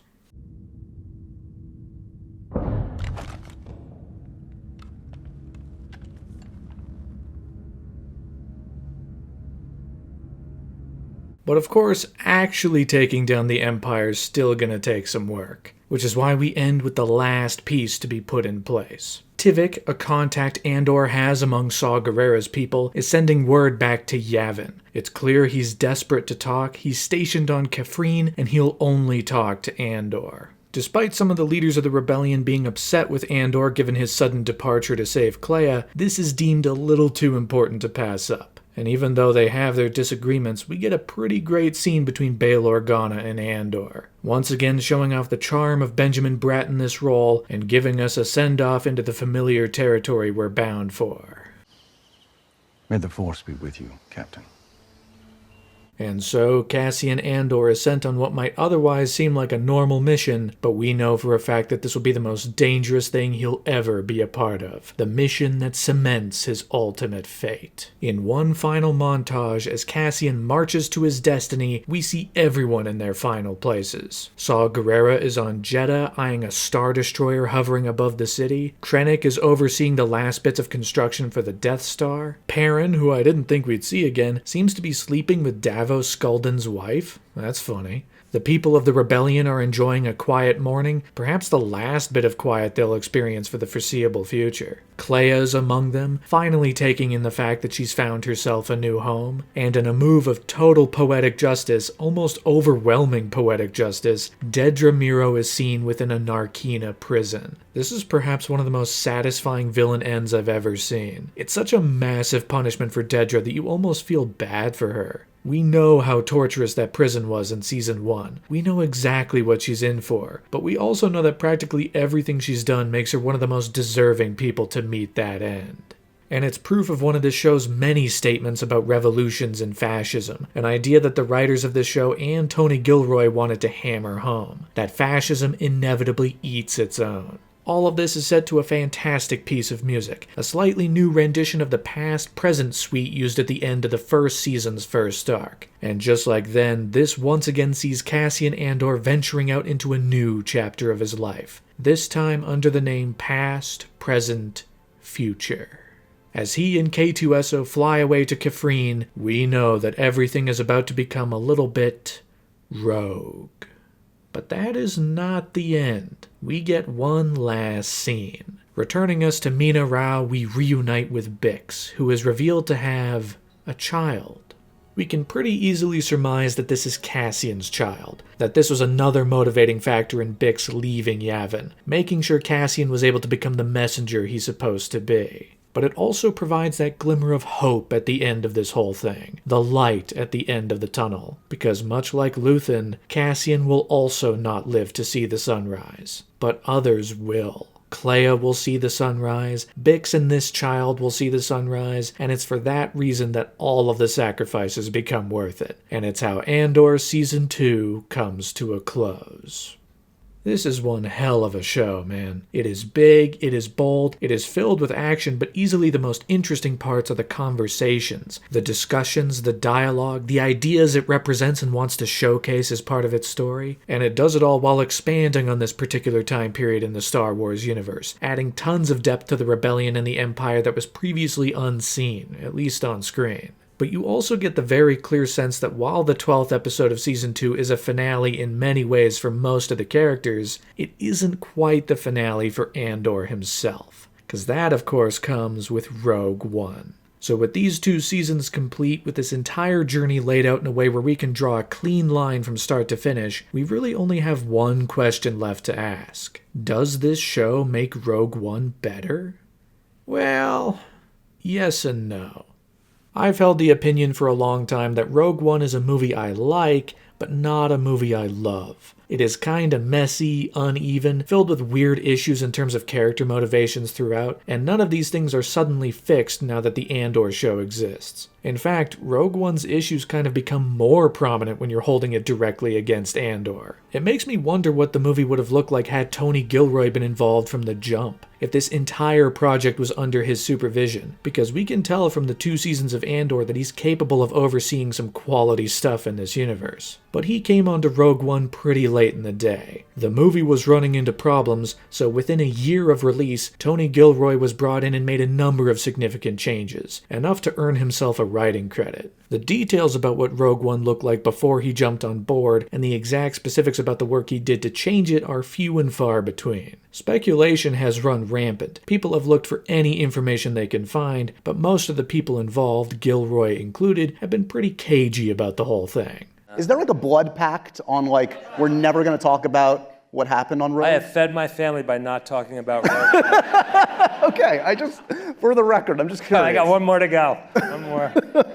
The big thing you'll notice jumping into Rogue One after Andor is that there's a rather significant difference in approach. On one hand, you have the obvious stuff like the fact the movie is centering on Jyn Erso, everyone looks a bit younger, Bail Organa is played by Jimmy Smits, and it's much grander in scale. Andor was not an action show, but Rogue One is an action movie. But these are all things you get used to. There are a number of other elements that I think show a clashing ethos between movie and show. It gets a bit startling watching 2 seasons of mostly original characters going to places and doing things we haven't seen, to jumping into a movie which is doubling down on references and nods to the movies that came before. Like the 2 guys from the Mos Eisley Cantina, or C-3PO and R2-D2, or Red Leader and Gold Leader showing up at the end, CGI Tarkin, CGI Leia, and of course a major appearance from Darth Vader. Andor strayed away from these kinds of appearances unless there was a really good reason to have them in there. But Rogue One is far more eager to have these elements in there simply because they wanted to.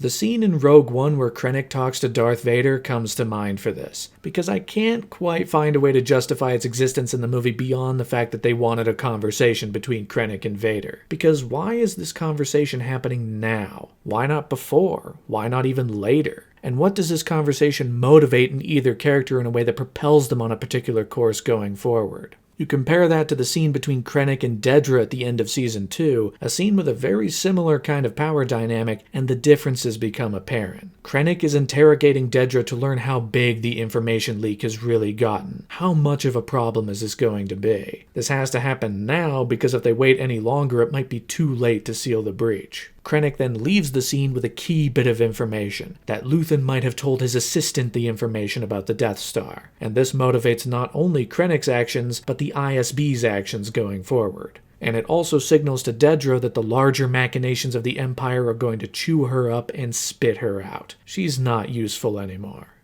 We need agents at every transit point we can cover. We'll do our best to carry on without you.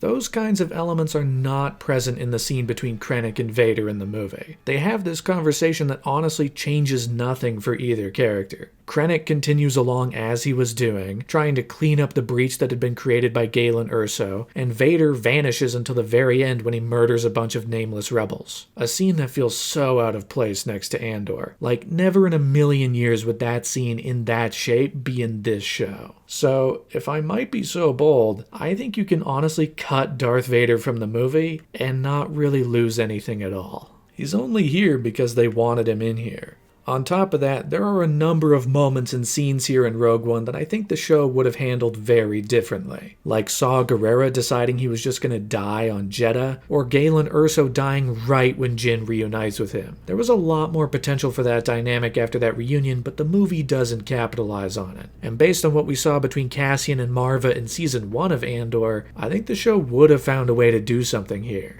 There's also a bit of a difference in how Cassian himself is portrayed here in Rogue One, because he's presented, at least in the first half, as a character that will follow orders no matter how bleak they might be. He has orders to kill Galen Erso, and as tough as it is to accept, he's gonna make it happen. It isn't until Jyn gets in his head that he decides against it, which kind of goes in contrast to how he was acting in the show, where he was disobeying orders left and right. I don't think that's a flaw with the show, but it is a bit of a disconnect in how this character is personified. So in a lot of ways, Rogue One I think becomes slightly worse as a result of this show. The dings are so much more apparent because you're holding them up to an all-new level of scrutiny. Andor is a well-oiled machine, and Rogue One is a messy concoction that's barely stringing along. It's a miracle it's able to function as well as it does. But while some areas get worse, there are a few places that do improve with the added context given by the show. You know, when you watch the movie now, you see all of these familiar faces. Andor, K2SO, Melshi, General Draven, Admiral Raddus, that one communications guy. Hell, that one annoyed voice on the radio telling Rogue One they're not cleared to leave. It's that same voice that told Cassian he couldn't leave in episode 11. It's also the voice of Tony Gilroy. It's like all my friends are here.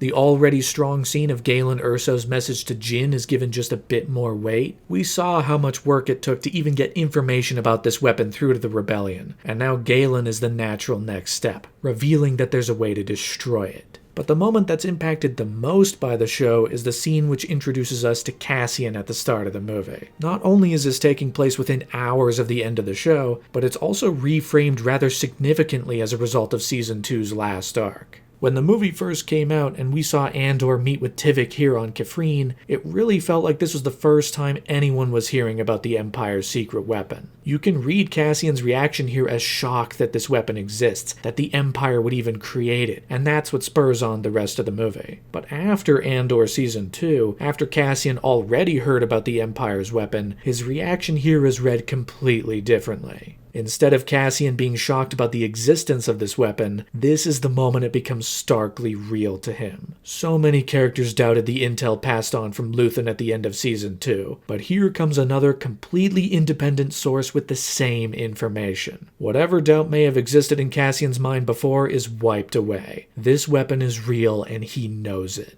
And then, as the movie plays out, we get a number of payoffs to long-running aspects of the show, like getting to see the Rebel fleet in full for the first time. After 24 episodes of careful building to put this rebellion together, now we're seeing it in full stride. And by the end, thanks to our extended time spent with some of these characters, it hurts a bit more when we watch them go. K2SO dies, as does Melshi, and finally, Andor fulfills his destiny. He is the messenger, meant to help transmit the plans for the Death Star so they can destroy it. And as the Death Star destroys Scarif, he and Jyn are swallowed in the fireball. And by the end of it all, you realize Cassian never did find his sister. It's unfortunate that the end of Cassian's journey is not captured in a movie that's as well polished as the show, but there are certainly elements and scenes in here that work quite well. And as you're able to zoom out on this entire era of the Star Wars timeline, it becomes a really fascinating period of time. We can now see with immense detail the chain of events that led to the destruction of the Empire, the important pieces that were put in place to ensure their defeat. A string of heroes, from Lonnie to Luthen to Kleya to Andor himself, all the way to Galen Erso and Bodhi Rook. Getting the information about the weapon to the Rebellion, getting the plans to the Rebellion, taking the sacrifices of many Rebel soldiers, all to allow a farm boy from Tatooine to hit the thing right where it lives and destroy it once and for all. And from the Empire's side, we see the critical failures. They put all their eggs in the Death Star's basket. They hedged all their bets on creating a weapon that would strike fear in the galaxy. Diplomacy could go out the window once this thing was operational. We see that in A New Hope. Once they know the station's about to go online, the Emperor dissolves the Imperial Senate. They don't need him anymore. Fear will keep the local systems in line. Fear of this battle station. But of course, there were a number of delays and setbacks during the Death Star's construction, some of which may have been caused by Galen Erso gumming up the works to play for time. And the ambition of Dedra Meero led to a breach of information allowing the rebels to find out about the weapon just early enough to do something about it before it got too bad. By the time you get to the end of A New Hope, the Empire's intent is clear. They've destroyed Alderaan, this weapon is real, and everyone must be afraid. Only, of course, they won't be, because the dominoes fell in favor of the rebels and the thing got blown up.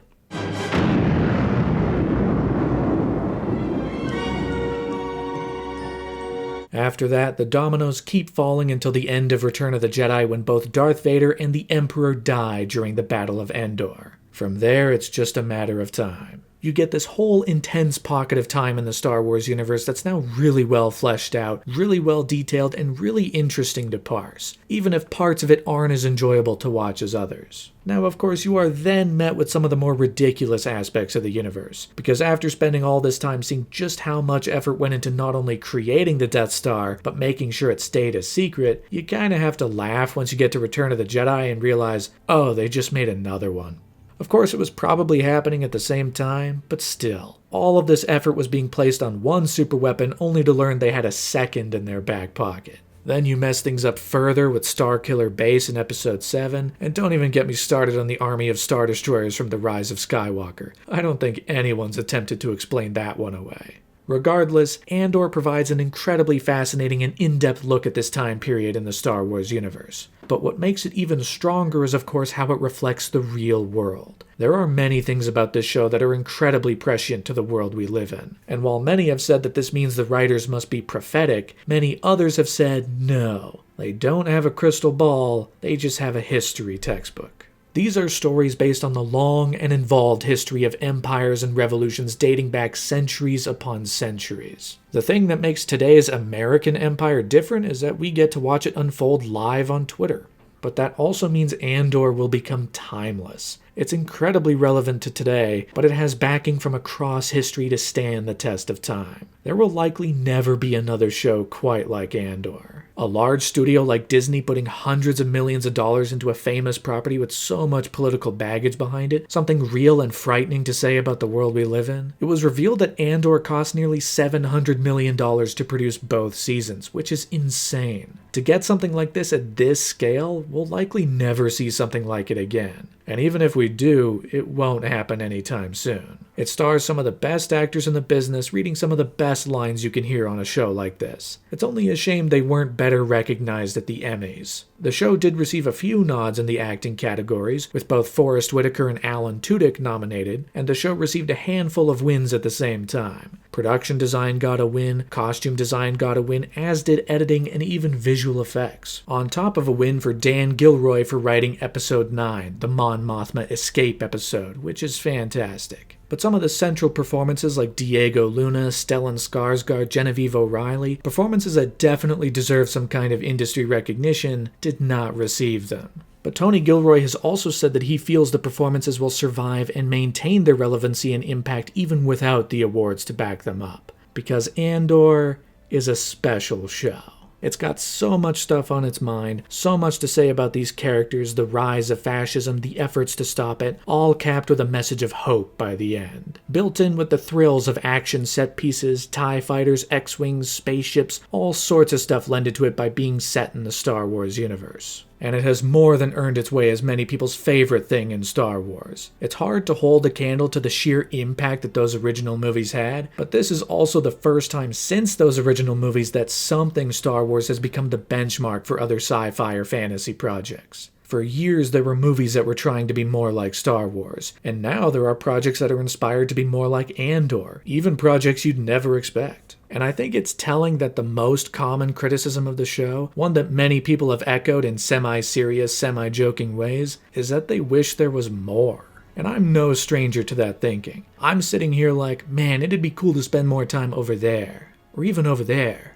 Or what about over there? But I'm also not at all complaining about the 2 seasons we've got. They were in and out. They told their story, didn't outstay their welcome, and got a hell of a lot of good stuff on screen to show for it. All wrapped up in a piece of entertainment that could very well help people better understand the world around us, which is kind of the exact thing art like this is after. So, all I can really say is, I like Andor. I think it is very good. And I hope you enjoyed watching me break it down, going over the biggest moments, the unforgettable bits, and how it impacts us as people and the galaxy far, far away at the same time. I, for one, had a great time rewatching this show again, especially now that we have the full picture at our disposal. And I can tell you that I will likely be rewatching this show for many years to come. But I'm gonna give it a minute. I've gotta savor it. I've gotta let Andor have his rest while I switch gears once again. Next up, I think it's high time I return to the IMF and chronicle the last impossible missions of Ethan Hunt. Until then, however, this will be the end of this video, and I will see you guys later.